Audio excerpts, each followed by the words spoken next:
Welcome back to the Business English Podcast. Now, today's episode is inspired by a number of listeners getting in touch and requesting this topic. It comes off the back of the small talk episodes we conducted earlier in the series.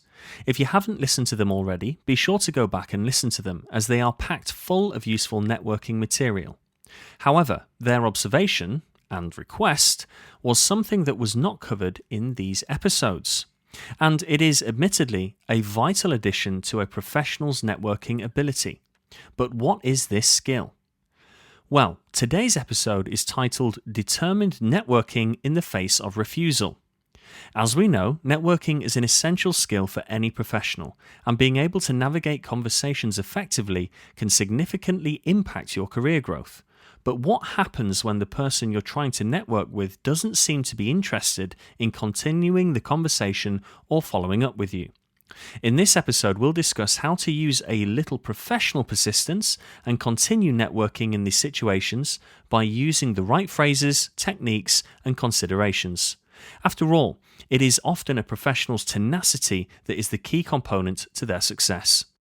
Now, you might be wondering why it's essential to know the correct phrases when persisting in this small talk or networking scenario. Well, as you can probably guess, in this type of networking scenario, there is added friction, as one party wants to continue and the other does not. To continue the conversation and have things move along in the right direction, one must walk a tightrope between coming off as pushy, abrasive, and unprofessional, and being committed, professional, and determined. Knowing the correct phrases, techniques, and considerations will ensure that you navigate this high-stakes moment with a degree of competence and professionalism that is rarely seen. So, let's get this technical yet critical episode underway that is sure to help you out in this tricky scenario in the future. Jukebox, please. Ladies and gentlemen, welcome to the Business English Podcast. Helping professionals communicate more effectively, more confidently, and with impact. With your host, Rob, from Energetic English. Let's get down to business. So, allow me to set the scene. We are at a networking event and we have bumped into one another by chance at the coffee table. Of course, this is no accident, as I have been waiting for my chance to grab 5 minutes of your time from the start of the seminar. You have been confronted by a constant stream of over-caffeinated professionals thrusting their business cards into your hand and top pocket all morning. You have made a break for it and are taking refuge by the refreshments. I have made my approach and have used some truly excellent material from a podcast that we are all very familiar with, but to my surprise, you are less than engaged by my conversation, and through your body language, tone of voice, and narrative that you are pursuing, it is clear to me that you are looking to break away from the conversation. Now, it is here where today's episode picks up the story. In this situation, I now need a bank of phrases, techniques, and considerations to gently and respectfully orientate the conversation towards some sort of follow-up or genuine exchange of details. I need to find a way of contrasting myself against this backdrop of professionals that have simply been talking at you all morning. So, how should I act? What should I say? In this episode, we shall look at the following 3 components for determined networking in the face of refusal. Number 1, the considerations one should keep in mind when persisting with this course of action. Number 2, a few techniques to use to ensure you do not compromise your professional integrity. And number 3, a bank of phrases that pulls together the considerations and techniques which may allow you to navigate this situation to success. Now notice, I said may allow you to navigate to success. After all, if the individual truly has a greater need or demand on their time, no amount of world-class vernacular is going to assist you in changing the course of the conversation. However, that said, with the following phrases and techniques, you can weight the odds in your favor and move towards getting the desired result. So without further ado, let us now begin by looking at a number of considerations we must first keep in mind when persisting with small talk.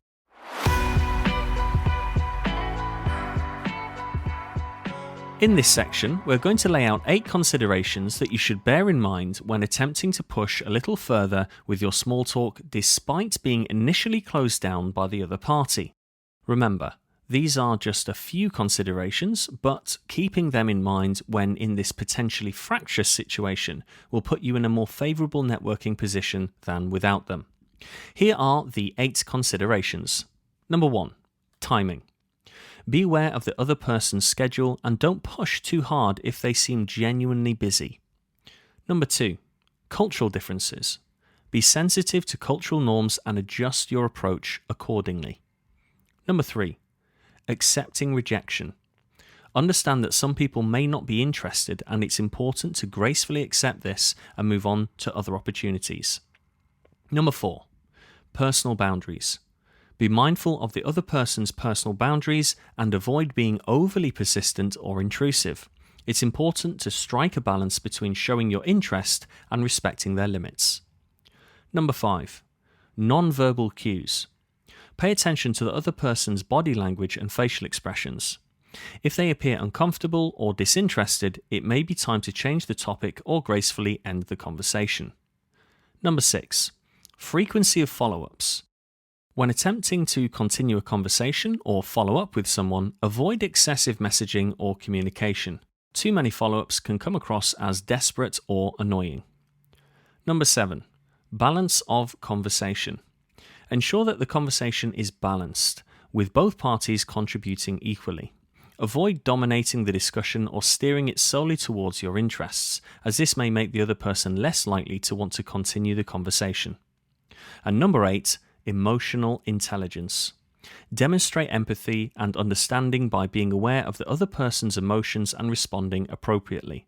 This includes recognizing when they might be feeling overwhelmed, disinterested, or simply in need of a break from the conversation. With these 8 considerations, you'll be better equipped to continue networking in the face of some disinterest. And now, with the groundwork laid, let us now move on to a number of techniques that you can use to build on these considerations when seeking to take the small talk a little further.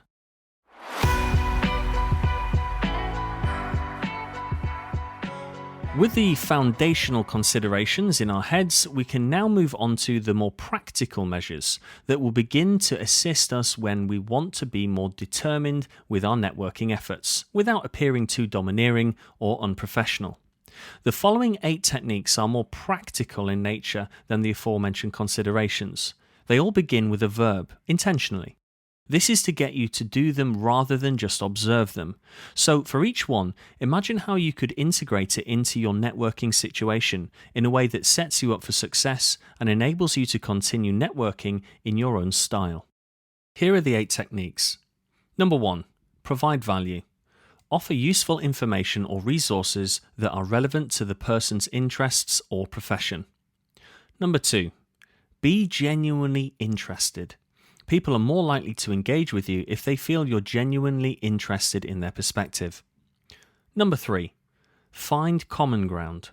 Discover shared experiences, interests, or connections to create a stronger bond. Number 4. Listen actively. Show that you are truly engaged in the conversation by actively listening, asking relevant questions, and providing thoughtful feedback. This demonstrates your genuine interest and encourages the other person to continue the discussion. Number 5. Compliment and appreciate. Acknowledge the other person's expertise, achievements, or insights with genuine compliments. Expressing your appreciation for their input can make them more willing to continue the conversation. Number 6. Build on their ideas. When discussing a topic, try to build on the other person's ideas or suggestions. This shows that you value their input and can make them more inclined to share further insights. Number 7. Leverage mutual connections. If you share any mutual connections, mention them during your conversation. This can help establish a sense of familiarity and trust, making the other person more likely to continue the dialogue.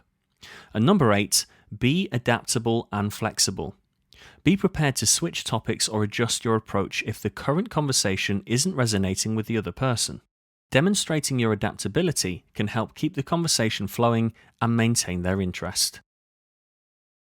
You may find that engaging one or more of these techniques actually reignites the small talk situation, as you may not have been doing it effectively in your initial piece of networking.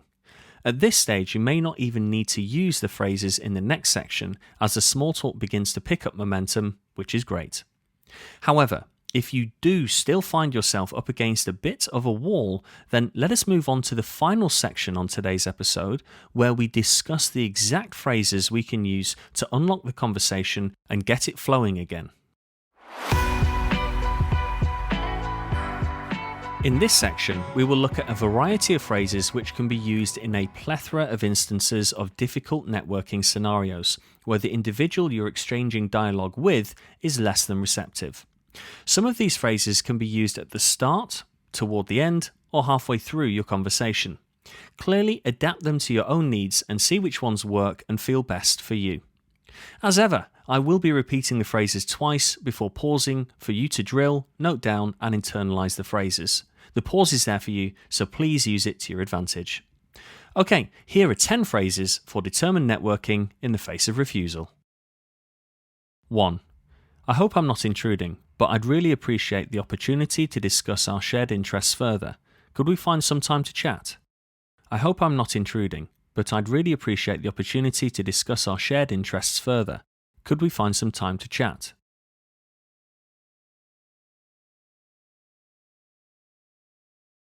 2. It's been great talking with you so far. If you don't mind, I'd like to explore this topic a bit more. Is that okay? It's been great talking with you so far.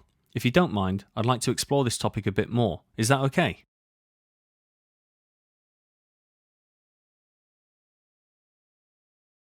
3. I understand if now isn't the best time, but I'd be grateful if we could continue our conversation at a later date. Would that work for you? I understand if now isn't the best time, but I'd be grateful if we could continue our conversation at a later date. Would that work for you?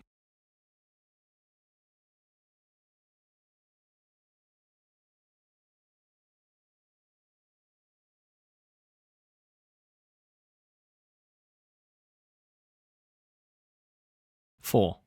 I'm truly enjoying our discussion and would be thrilled to keep the conversation going. Can we set aside a few more minutes to talk? I'm truly enjoying our discussion and would be thrilled to keep the conversation going. Can we set aside a few more minutes to talk?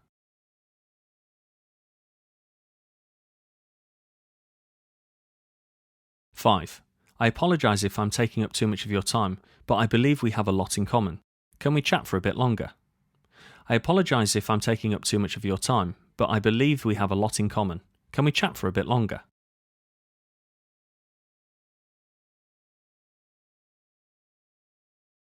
6. I don't want to impose, but I'm genuinely interested in your insights. May I ask a few more questions? I don't want to impose, but I'm genuinely interested in your insights. May I ask a few more questions?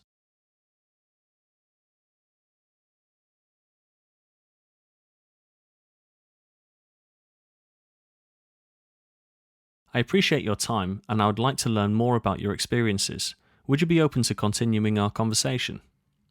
'I appreciate your time and would like to learn more about your experiences. Would you be open to continuing our conversation?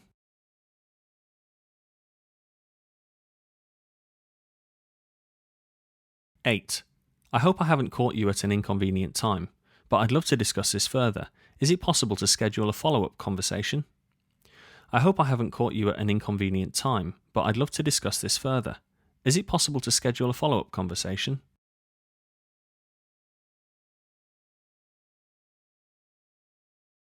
9. Your expertise in this area is fascinating, and I'd be grateful for the chance to hear more. Can we continue our chat over coffee or lunch? Your expertise in this area is fascinating, and I'd be grateful for the chance to hear more. Can we continue our chat over coffee or lunch?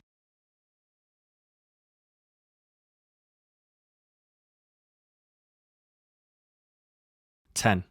Thank you for the engaging conversation. If you're willing, I'd be delighted to carry on discussing this subject. Can we find a suitable time to reconnect? Thank you for the engaging conversation. If you're willing, I'd be delighted to carry on discussing this subject. Can we find a suitable time to reconnect?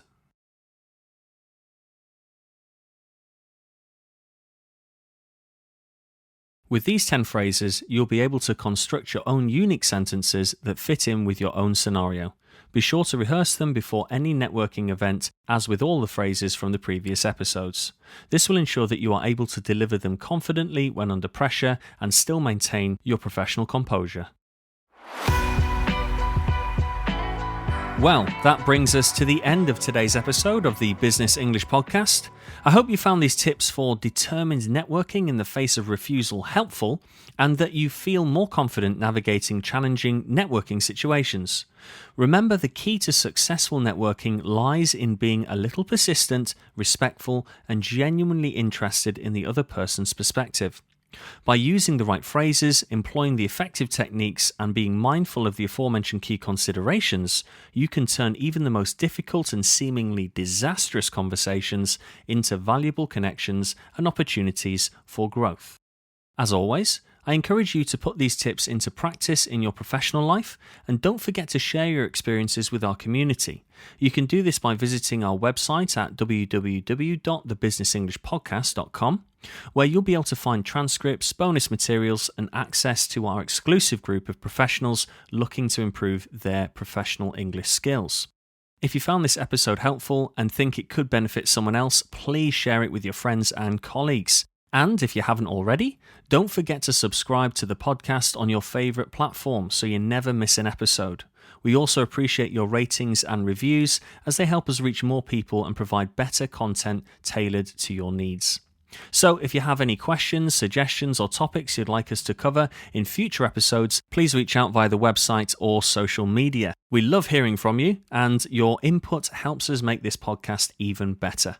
Thank you so much for joining us on today's episode, and remember, the key to success in the world of business is effective communication, and that's precisely what we're here to help you achieve. We'll catch up with you on the next episode, but until then, keep it strictly business. You have been listening to the Business English Podcast. Remember to subscribe, leave a review, and we'll see you next time.